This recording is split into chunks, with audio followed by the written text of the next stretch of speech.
Hello everyone, Scotty White of World Combat Sports. Today I had the pleasure of speaking with the Hall of Famer himself. Tell fight fans who you are, so can you introduce yourself to the fight fans? Leon Muhammad. Leon Muhammad. First of all, let's get to the Hall of Fame induction. How is that feeling to you, man, to be finally rewarded for all your work? You know, Brother Scott, it was a blessing because my parents are still here and I'm up in age. And my parents was there to see my mother say, my fat son, the country boy, made it to the hall, coming from the cotton fields, to the streets, through the penitentiary, through all the ups and downs. I made it. As the old chanting spirituals would say, I made it. Absolutely. And that's a blessing to stand on that stage and look out and see how far I have came through all the ups and downs in this business in the years that I started.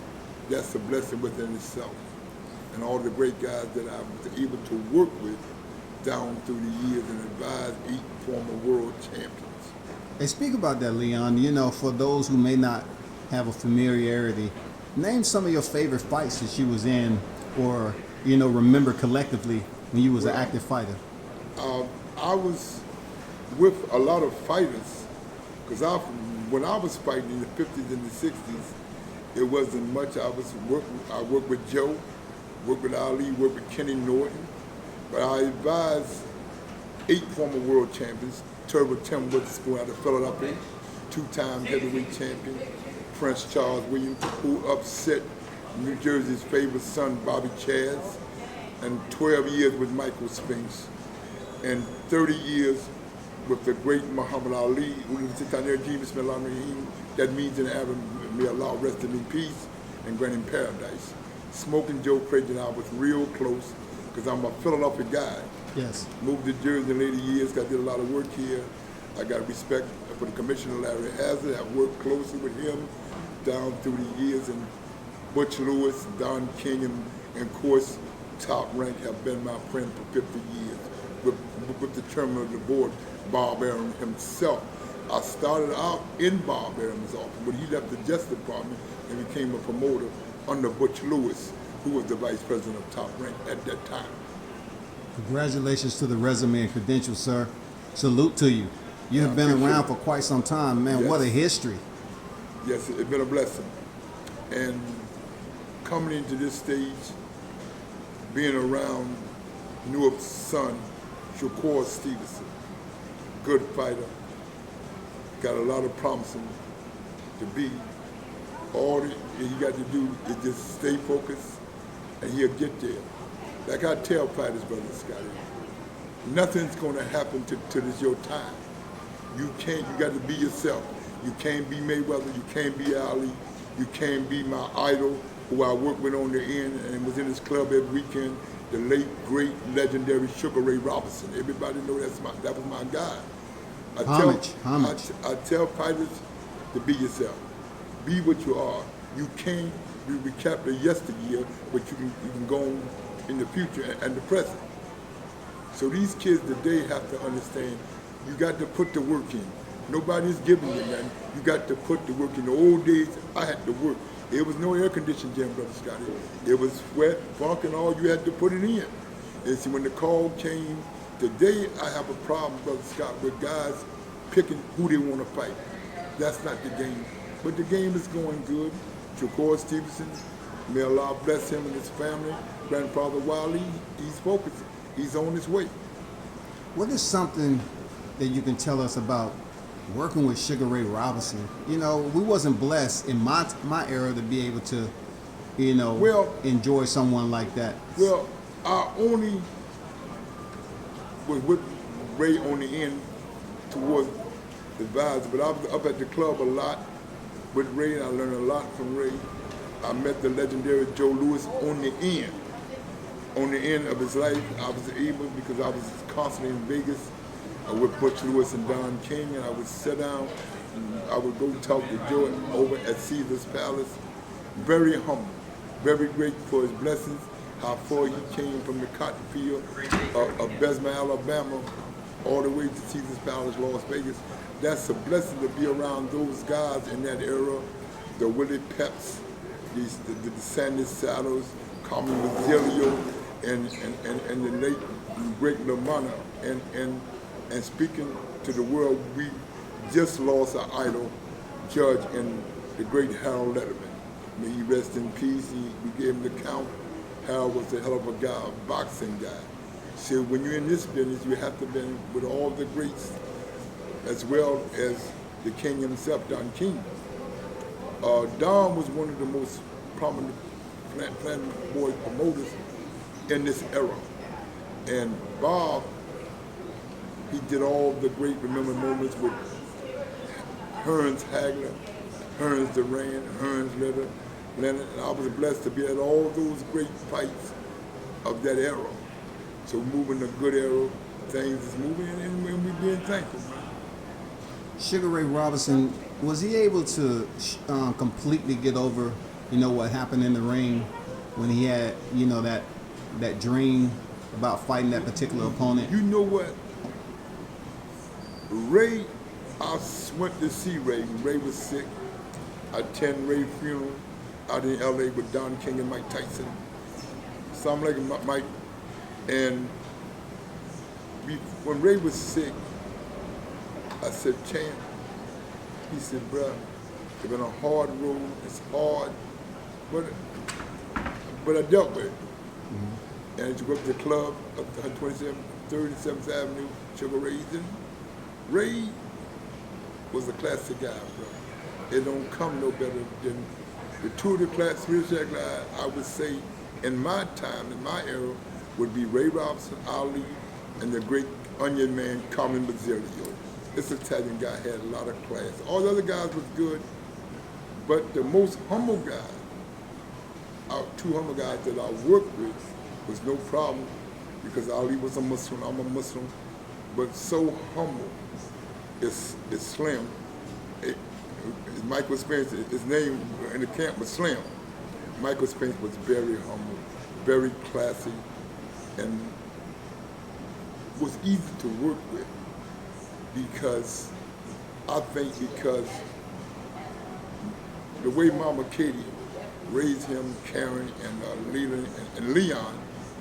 Leon was difficult, but Leon was Leon. Mm-hmm. Leon had a perception. I brought nothing, I take nothing.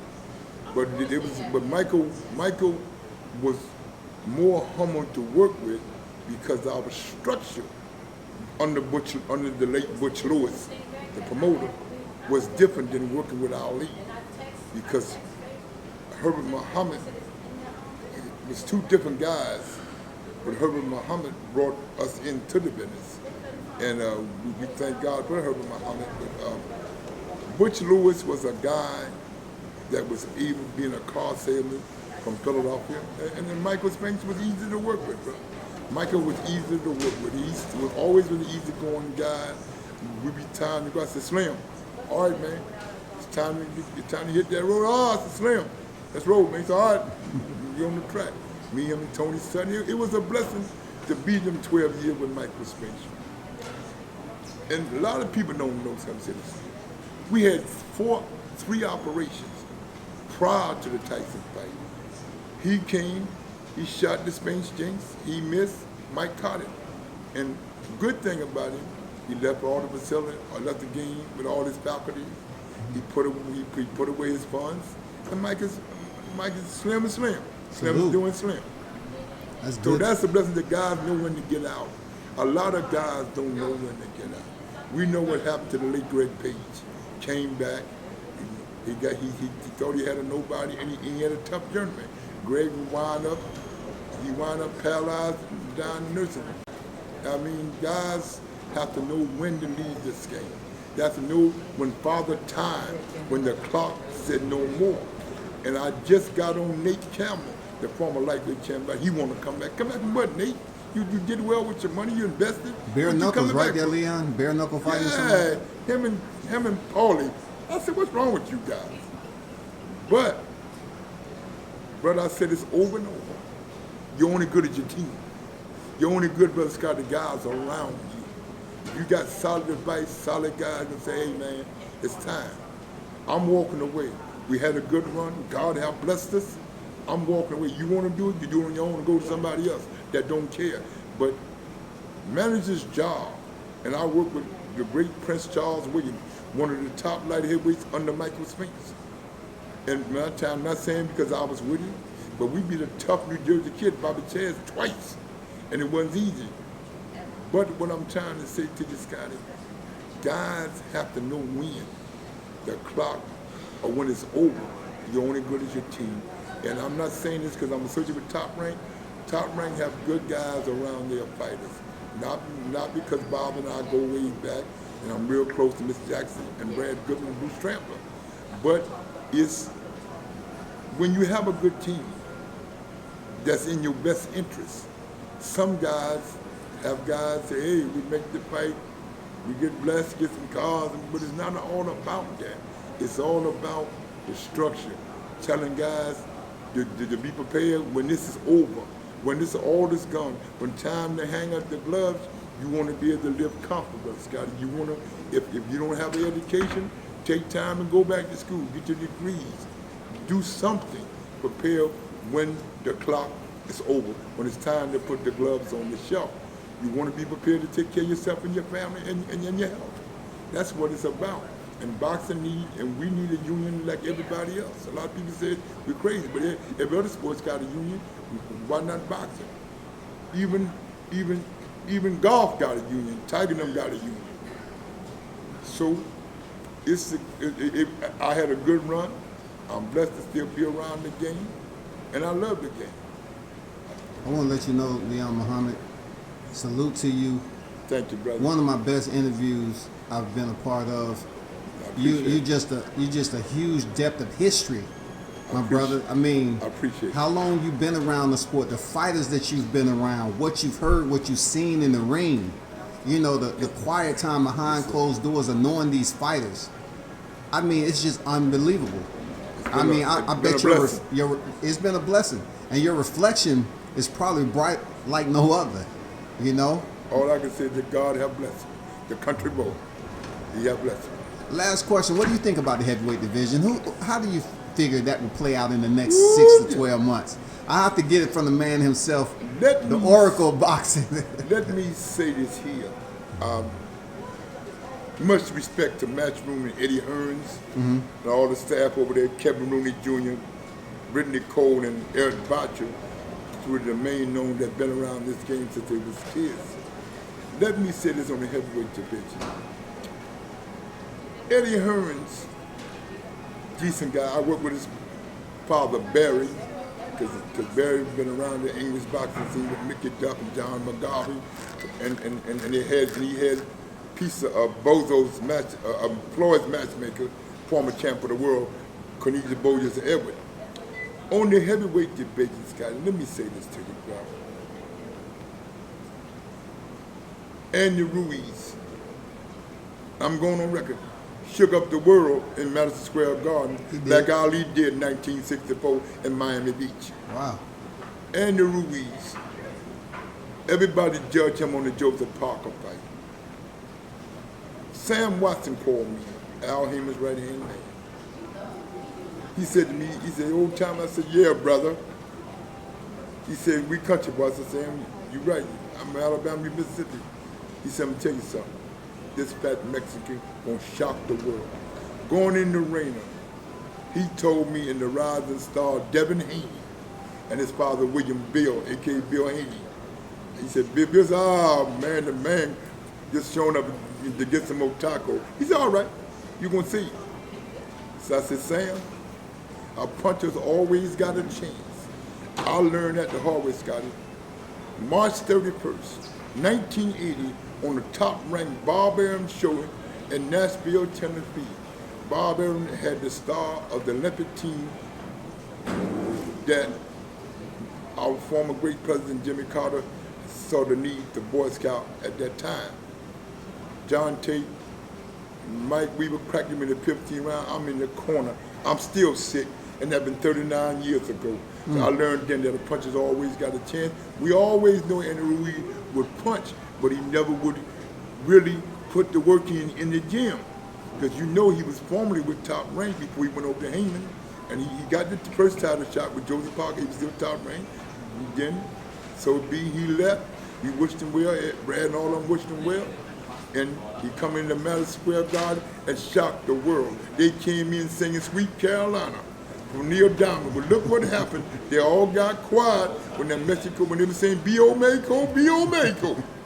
Dio Mexico. And do you believe that Joshua has that chance to rebound in such short period of time to right the wrong as far as what he was missing when he fought Andy Ruiz? Or do you feel Andy Ruiz is just that better boxer than Anthony Joshua? You know what? You a sports guy. And I'm gonna use basketball for example. You got mega stars.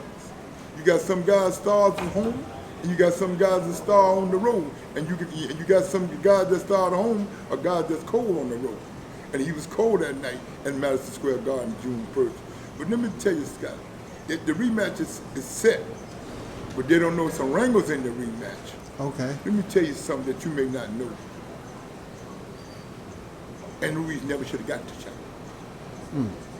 Why? Because Big Baby Miller was never number one. They negotiated a deal with Don King for his guy to step aside. Don got a guy you might have never heard of out of Rochester, New York, named Trevor Bryant. He was number one.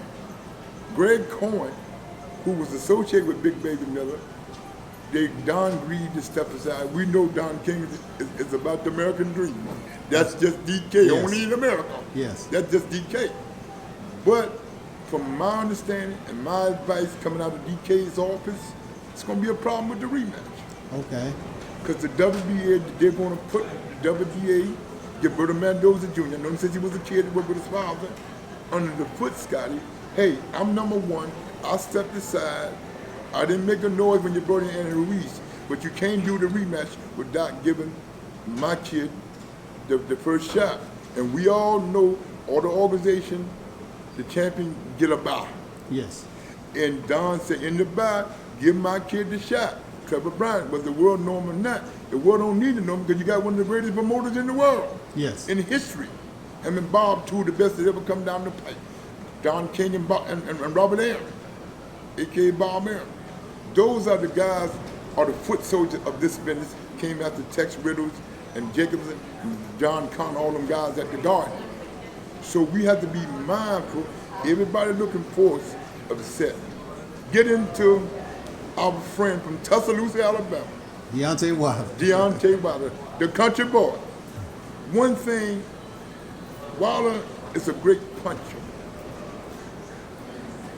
but Wilder have flaws. And I got much respect for my cousin Mark Bremer.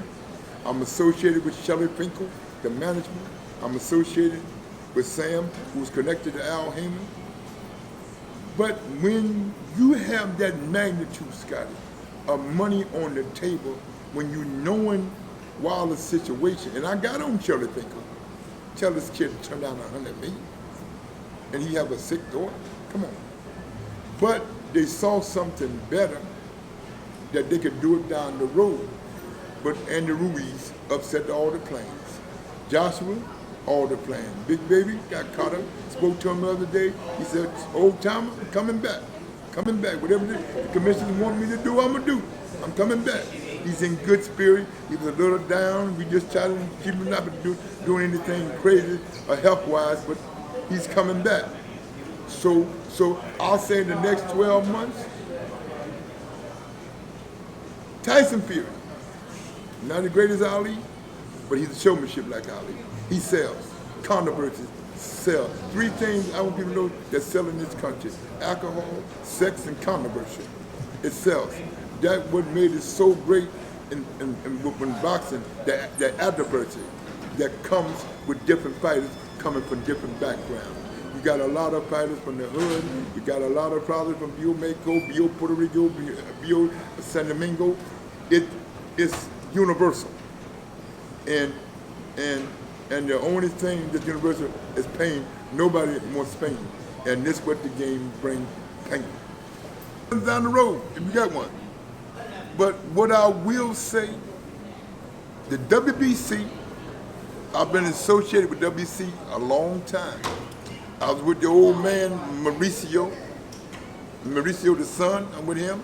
I was with the father Jose.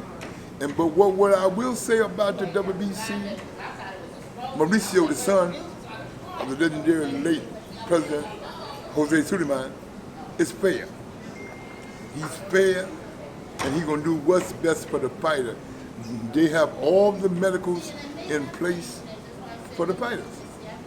And I think that the WBC is more stronger than the WBA and the IBF.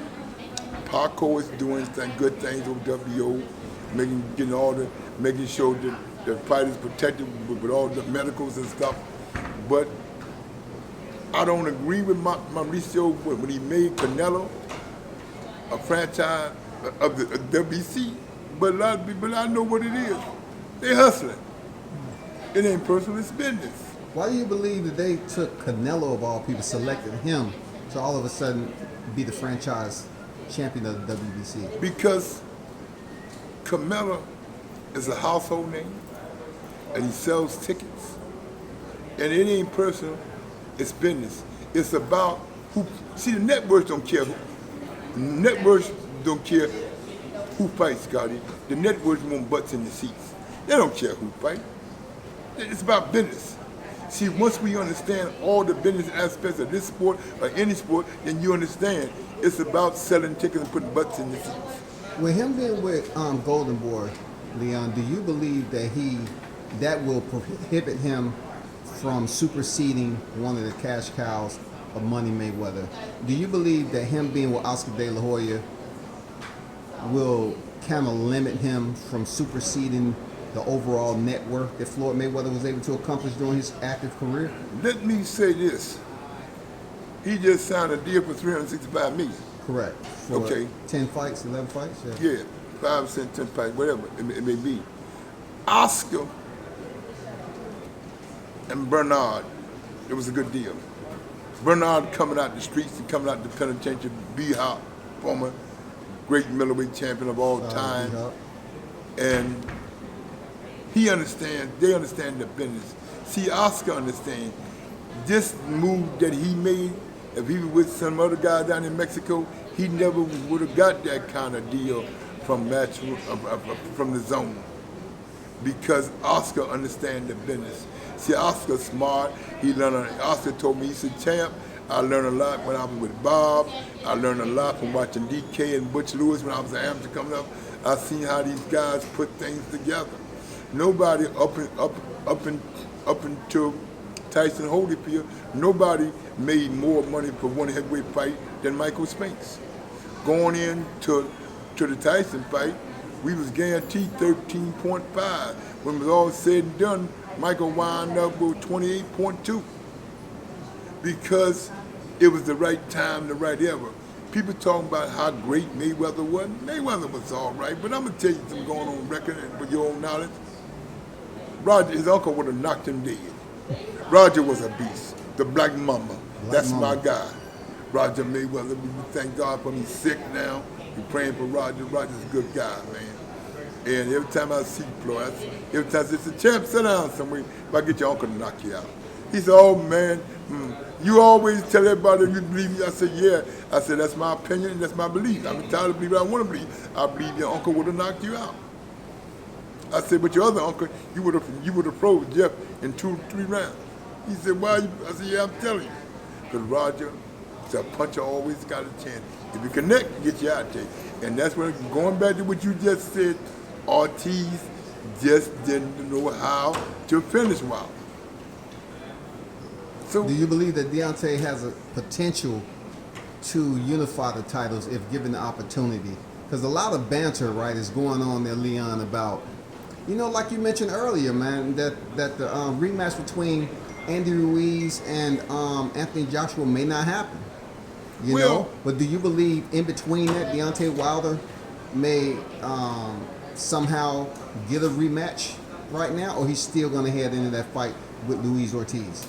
Well, the powers that be, and to my knowledge, connected, is so much legal ramification is getting ready to start with the WBA and Don King's office.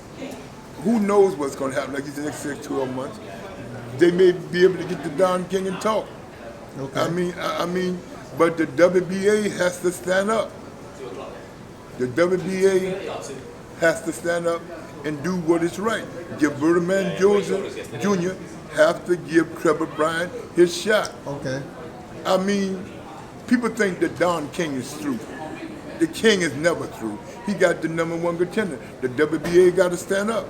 Everybody's looking forward for the fall of the rematch of Andy Ruiz and Joshua. It's not going to happen. I'm going on record. It's not going to happen. All right. I talk to DK people every day. I talked to Carl King last night. It's not going to happen.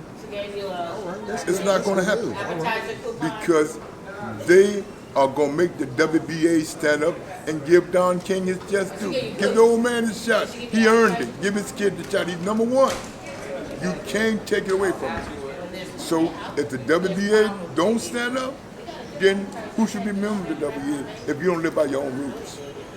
You can't give it to some fighters and don't give it to the other fighters. People are all saying, oh, Don King is through. The King is a master. Al Heyman is a Cleveland guy. I'm telling you what's going to happen. And Ruiz is going to give him a shot. Al Heyman is going to talk to his big homie. Because his big homie knew how to go see Al's mother. Okay. See, Don King is a politician. You see, he's close to our commander-in-chief. Whether you like him or not, Mr. Trump, he's still our commander-in-chief. Hats off to him. He won. Milwaukee got him over. So we got to deal with that until next year. So, but what I'm saying, don't count on the rematch, Scotty. Because it's not.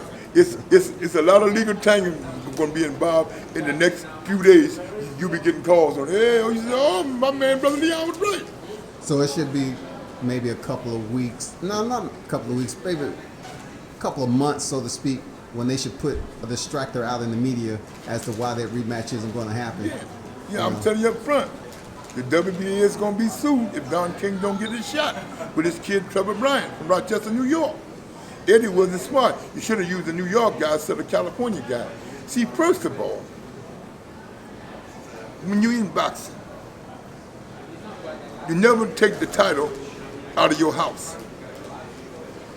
Eddie Hearns, not that smart. Hey, they were surprised that he took the title out of his house. What he should have did.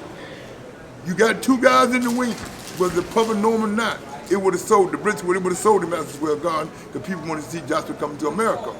You got Mike Hunter. May not be the greatest name, but he went to the Olympics twice. And you got Dylan White. You don't take the title out of Matchroom's house and let it go to California to Al Heyman. That's true, your arch enemy. That's not good business sense.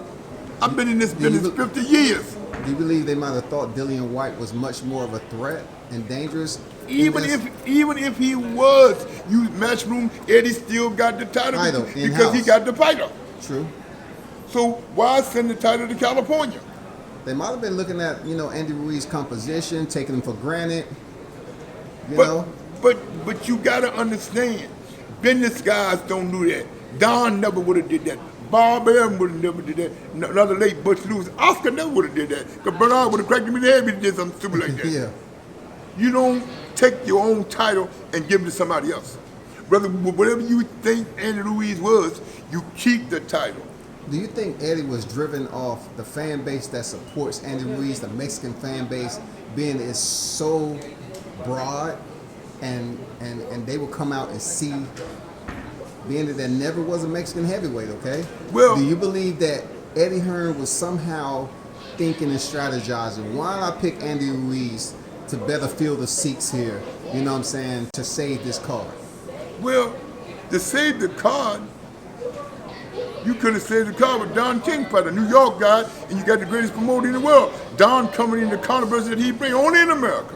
And you got to remember, when Don King throw a show, all the stars take off work, all the movie actors, Denzel, all them come in. Because what he throws with it, the extravaganza, the controversy, only in America, waving the flags. Yeah. What Eddie Hearns did, he hurt himself. And the reason with us, he'll tell you, he never worked like that. But it's business. And Don King gonna get his shot, Everybody think it's going to be a rematch in October or November. That's not going to happen. The WBA going to have to stand up. Gilberto Mendoza Jr. going to stand up. And I believe in my heart that Al Heyman is going to give his big Al Heyman is going to give his big homie a shot. And Al Heyman is from Cleveland. And you got to remember, Al Heyman's brother, Bobby Heyman, was with Don King. So the politics goes back, man. You got to look at the politics of this business. It ain't personal, it's always business. So Andy Ruiz, potentially, that's with PBC now, may in fact face Don King's fight. Trevor Bryant, he's number one, but So the wouldn't that WBA. be taking it out of PBC's realm, though? You know, since Trevor Bryant isn't with PBC, Andy Ruiz is, wouldn't he be doing pretty much what Eddie Hearns just did? But And take his it outside man the house. his man is from Cleveland, and his man owed his big homie. Okay. It ain't personal. You got to pay your debt. That's All right. that's code of the street. All right. So you got to remember he's from Cleveland, and Don is from Cleveland. So Eddie Hearns, it like you said, it'll be what Eddie did. But Don is going to make sure he get the rematch. Okay. Don going to lock him in where he's in. But a lot of people know Al talked to his big homie on a regular. Sam Bear fight his girl Sylvia. He has to call the old man, pay homage. Because this man started this thing. He took care of his brother. A lot of people know he never would got to Harvard and went for DK. And his brother, so he got to Harvard. His brother fought for DK. All right. Bobby Heyman, put him up. He retired from the ring, I think 25-8 or 24-8. A decent fighter. We just couldn't get him a shot at that time. Marvin Hagler would give us a shot.